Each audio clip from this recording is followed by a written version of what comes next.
Hi, ഇന്ന് നമ്മൾ discuss ചെയ്യാനായിട്ട് പോകുന്നത് മൈറ്റോസിസിൻ്റെ സെക്കൻഡ് പാർട്ടാണ്. ഇവിടെ നമ്മൾ ഡിഫറെൻറ്റ് ടൈപ്സ് ഓഫ് മൈറ്റോസിസിനെ പറ്റിയാണ് ഡിസ്കസ് ചെയ്യാനായി പോകുന്നത്. മൈറ്റോസിസ് പല ടൈപ്പ് ഉണ്ട്. അതിനകത്ത് ഫസ്റ്റ് ടൈപ്പാണ് ഇൻട്രാ ന്യൂക്ലിയർ മൈറ്റോസിസ് എന്ന് പറയുന്നത്. ഇൻട്രാ ന്യൂക്ലിയർ മൈറ്റോസിസിനകത്ത് ന്യൂക്ലിയർ മെംബ്രെയിൻ ഇൻറ്റാക്റ്റ് ആയിരിക്കും. അതുപോലെ തന്നെ കാണും മൈറ്റോട്ടിക് ആയിട്ടുള്ള സംഭവ വികാസങ്ങളെല്ലാം നടക്കുന്നത് ന്യൂക്ലിയർ എൻവലപ്പിനകത്താണ്, അല്ലെങ്കിൽ ന്യൂക്ലിയർ മെംബ്രെയിനകത്തായിട്ടാണ് എല്ലാ മൈറ്റോട്ടിക് ഇവൻറ്റുകളും നടക്കുന്നത്. ന്യൂക്ലിയസ് സൈറ്റോപ്ലാസ്റ്റിനൊപ്പം തന്നെയാണ് ഡിവൈഡ് ചെയ്യുന്നത്. ഇവിടെ ഇത് സാധാരണയായിട്ട് എസെല്ലുലാർ ആയിട്ടുള്ള ഓർഗാനിസംസിനകത്താണ് കാണാറുള്ളത്. സെക്കൻഡ് ടൈപ്പാണ് extra nuclear mitosis. Extra nuclear മൈറ്റോസിസിനകത്ത് ന്യൂക്ലിയർ മെംബ്രെയിൻ ബ്രേക്ക് ഡൗൺ ആയി പോവുകയും മൈറ്റോട്ടിക് ഇവൻറ്റ്സ് എല്ലാം തന്നെ സൈറ്റോപ്ലാസ്റ്റിനകത്താണ് നടക്കുന്നത് എങ്കിൽ നമ്മളതിനെ എക്സ്ട്രാ ന്യൂക്ലിയർ മൈറ്റോസിസ് എന്ന് പറയും.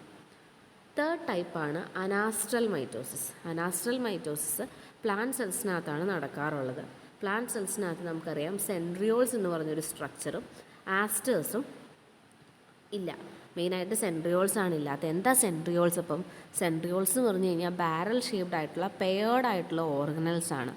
അത് ആനിമൽ സെൽസിനാണ് കാണാറുള്ളത്. ആനിമൽ സെൽസിനകത്ത് അത് ന്യൂക്ലിയർ എൻവലപ്പിനോട് അല്ലെങ്കിൽ ന്യൂക്ലിയർ മെംബ്രെയിനോട് ചേർന്ന് കാണുന്ന ഒരു ബാരൽ ഷേപ്ഡ് ആയിട്ടുള്ള പെയറായിട്ട് കാണുന്ന ഓർഗനൽസ് ആണ്.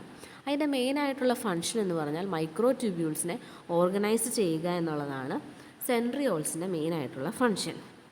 അതുപോലെ ആസ്ട്രൽ ഫൈബേഴ്സ് എന്ന് പറഞ്ഞു കഴിഞ്ഞാൽ സെൻട്രിയോൾസിൻ്റെ അടുത്ത് തന്നെയായിട്ട് കാണുന്ന ഫൈബേഴ്സിനെയാണ് നമ്മൾ ആസ്ട്രൽ ഫൈബേഴ്സ് എന്ന് പറയുന്നത്. പ്ലാന്റ് സെൽസിനകത്ത് സെൻട്രിയോൾസും ആസ്റ്റേഴ്സും ആബ്സെൻ്റ് ആണ്. മൈറ്റോസിസ് വിത്തൗട്ട് ആസ്റ്റേഴ്സ്, ആസ്റ്റേഴ്സ് ഇല്ലാതെ മൈറ്റോസിസ് നടക്കുകയാണെങ്കിൽ അതിനെയാണ് നമ്മൾ അനാസ്ട്രൽ മൈറ്റോസിസ് എന്ന് പറയുന്നത്. ഫോർത്ത് ടൈപ്പാണ് ആസ്ട്രൽ മൈറ്റോസിസ്. ആസ്ട്രൽ മൈറ്റോസിസ് എന്ന് പറഞ്ഞാൽ മൈറ്റോസിസിൻ്റെ സമയത്ത് ആസ്റ്റേഴ്സ് എന്ന് പറഞ്ഞ സ്ട്രക്ചർ കാണുവാണ് എങ്കിൽ അതിനെ നമ്മൾ ആസ്ട്രൽ മൈറ്റോസിസ് എന്ന് പറയും. ആനിമൽ സെൽസിനകത്തൊക്കെ തന്നെ സെൻട്രിയോൾസും ആസ്റ്റേഴ്സും പ്രസൻ്റ് ആണ്. സെൻട്രിയോളിന് ചുറ്റുമായിട്ട് ആസ്റ്റേഴ്സിനെ നമുക്ക് കാണാനായിട്ട് പറ്റും. വേണമെങ്കിൽ നമുക്ക് ഷോർട്ടായിട്ടുള്ള സ്പിൻഡിൽ ഫൈബേഴ്സാണ് ആസ്റ്റേഴ്സ് എന്ന് നമുക്ക് വേണമെങ്കിൽ പറയാം. അപ്പോൾ മൈറ്റോസിസിൻ്റെ സമയത്ത് ആസ്റ്റേഴ്സ് ഉണ്ട് എങ്കിൽ നമ്മളതിനെ ആസ്ട്രൽ മൈറ്റോസിസ് എന്ന് പറയുന്നു. അതിന് എക്സാമ്പിളാണ് ആനിമൽ സെൽസ്. നെക്സ്റ്റ് ടൈപ്പാണ് എൻഡോമൈറ്റോസിസ്. എൻഡോമൈറ്റോസിസ് എന്ന് പറഞ്ഞാൽ ക്രോമസോംസ് മൾട്ടിപ്ലൈ ചെയ്യും, പക്ഷേ ഇവിടെ ന്യൂക്ലിയർ ഡിവിഷനൊന്നും നടക്കുന്നില്ല എങ്കിൽ അതിനെയാണ് നമ്മൾ എൻഡോമൈറ്റോസിസ് എന്ന് പറയുന്നത്. പോളിറ്റീൻ ക്രോമസോംസ് എല്ലാം പ്രൊഡ്യൂസ് ചെയ്യപ്പെട്ടിരിക്കുന്നത് എൻഡോമൈറ്റോസിസ് വഴിയാണ്. അവിടെ അപ്പോൾ ക്രോമസോംസിൻ്റെ നമ്പർ മൾട്ടിപ്ലൈ ചെയ്യും, പക്ഷേ ന്യൂക്ലിയർ ഡിവിഷനുകളൊന്നും സംഭവിക്കുന്നില്ല. അങ്ങനെയാണ് നമ്മുടെ ജയൻറ്റ് ക്രോമസോംസ് ആയിട്ടുള്ള പോളിറ്റീൻ ക്രോമസോംസ് ഒക്കെ ഫോം ചെയ്യുന്നത്. നെക്സ്റ്റ് ടൈപ്പാണ് സിമെട്രിക്കൽ മൈറ്റോസിസ്. സിമെട്രിക്കൽ മൈറ്റോസിസ് ആ പേരിൽ തന്നെയുണ്ട്. മൈറ്റോസിസ് വഴി രണ്ട് ഈക്വൽ ആയിട്ടുള്ള സെൽസാണ് ഫോം ചെയ്യുന്നത് എങ്കിൽ നമ്മളതിനെ സിമെട്രിക്കൽ മൈറ്റോസിസ് എന്ന് പറയും.